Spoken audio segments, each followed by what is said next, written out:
Have had a lucky brush with the Melbourne Cup when the coveted gold trophy dropped into their dining room. Racing's ultimate prize is on the home straight now of its global tour, ready to be handed to a winner next Tuesday. Stephanie Anderson has the story.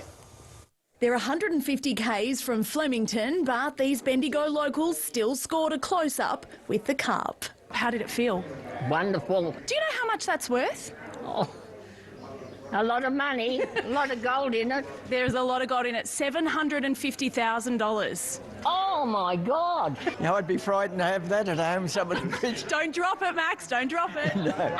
It was steady hands and smiles all round at Bethlehem Home for the Aged. The residents dressed in their racing best for the VIP morning tea. It's a special extra stop on the Cup's global tour, and it was Deb who snagged it on the home straight. I applied and got an email to say we were having the cup. It was so exciting. I've been to Auckland, up on the top of the Harbour Bridge. I've been to Kununurra in the back of WA, and the joy it brings to old people, young people, babies, doesn't matter, racing folk. Everyone's got a story to tell. Back where the race will be run, fashion was front of mind today with the Carnival's stylish competition officially launched. Fashion's on the field has been going for 62 years, and it's an incredible outlet for people to be creative, feel fabulous in their outfits. It's a really exciting year. It's a record prize pool of $370,000, so I think people will be pulling out all the stops to walk away with the prize. So as we launch into a week where all eyes are on the outfits, I thought who better to ask for some fashion tips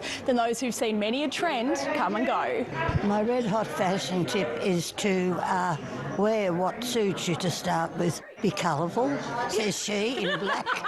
I think we've got to have bright stuff to liven us up. I have to have blue and white, and it's a little bit in opposition because we are the navy blue. We are the old dark navy blue. So dress as your footy team, that's your fashion tip? That's my fashion tip. In Bendigo, Stephanie Anderson, 9 News. That was job of the day, that one. All right, let's head live to Flemington now, which is a very close second, and Tony Jones has a look ahead to sport. Very happy to run runner-up to the good folk there in Bendigo, that's for sure. Alicia, good evening. Well, the big news today from a racing point of view is that the favourite for this year's Melbourne Cup, Via Sistina, will not run on Tuesday. Now, the Cox Plate winner has been ruled out and will instead contest the Champion Stakes on the final day on the Saturday. That's great news. But the door is now open for an international raider to join the Cup field. The Harry Eustace-trained Sea King made waves in Bendigo. It's all Sea King. I reckon he's home. Berkeley Square, Star Vega, Herman Hess, they're battling out the minors, but it is Sea King and a cakewalk.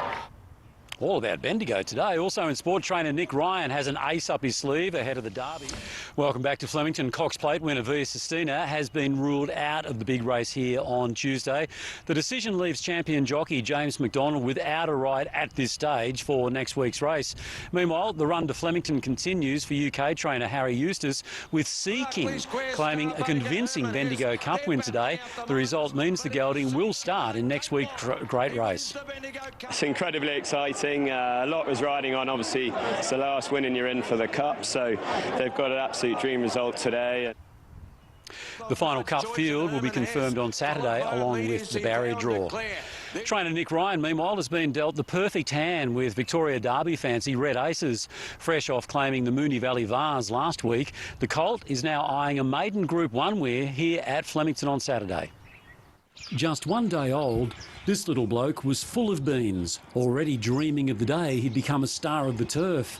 Fast forward 3 years, and dream no more, little man. Opening address, Red Aces coming at it, then King of Thunder, they hit it, favourite got in, scraped in Red Aces. That win last Saturday stamped Red Aces as a genuine prospect to win this Saturday's Derby. I guess it took a little while for the penny to drop. He went to the races, his first time very dumb, but his second start, his second win at Flemington was when we said, you know, he's pretty good and we'll aim him at the Derby. But as Nick Ryan is all too aware, Red Aces holds all the cards. Quite literally a workhorse who loves a heavy workload, the colt is afforded mud packs as part of his pampering. He knows he's good. He's quite a handsome horse. He's very good physical. You can see why we paid a little bit of money for him. $380,000 was the price tag.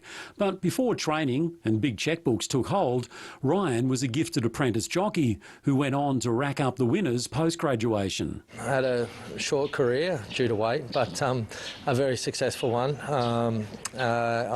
I ran third in the Melbourne Cup when I was 17, going back 20 years now, so that was probably my biggest buzz without winning. For the record, that third placing in the Melbourne Cup just happened to be behind a couple of handy horses in the form of Mackay Diva and Vinnie Rowe. Kappa 39, part owned by Kappa himself, well, he isn't quite in Group 1 conversations, but he's certainly creating some. He's come good, Kappa. He's pulled his head in. Both. Come Saturday night, Nick might be a high flyer himself. All righty. It is time to continue our countdown to the start of the Cup Carnival, and with 3 days to go, when you think of the number 3, you automatically think of that lady behind me, the great Mackay Diva. She won her first Melbourne Cup in 2003. She was trained by David Hall on that occasion, but when he moved overseas, Lee Friedman took charge, guiding her to another couple of cups. And with the great Glenn Boss on board, the duo stamped themselves as racing legends. So there you go, 2 days to go before they fling open the gates here at Flemington. We've got 2 special countdown items leading into it. Can't wait. Tom gets the chocolates. You picked it early. Well done, Tom. He did. Thanks, Tony. We'll see you tomorrow.